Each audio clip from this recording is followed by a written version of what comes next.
கள்ளக்குறிச்சி மாவட்டத்தில் இருந்து இயற்கை விவசாயி கவிதா பேசுகிறேன்.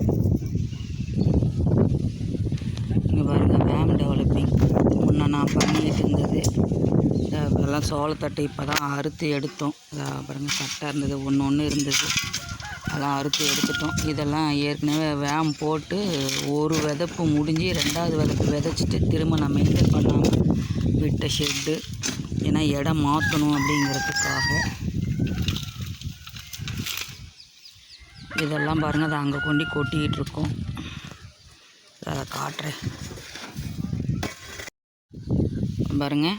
அள்ளி கொண்டு வந்து இங்கே கொட்டிக்கிட்டு இருக்கோம். இது ஏற்கனவே டெவலப் ஆனது. இந்த இது இப்போ வந்துட்டு அங்கே இதை டெவலப் பண்ணுறதுக்காக போட்டிருக்கோம். கொட்டிட்டு இது எல்லாம் ஒன்றா மறுக்குவாங்க. எல்லாம் ஒன்றா 1 2 எல்லாம் ஒன்றா கலப்பாங்க. கலந்துட்டு தான் விதப்பு கொடுப்போம். விதப்பு கொடுக்கும்போது நான் வீடியோ எடுத்து போடுறேன். கலக்கும் போதும் ஒரு வீடியோ எடுத்து போடுறேன். நன்றி, இறை சக்திக்கு நன்றி.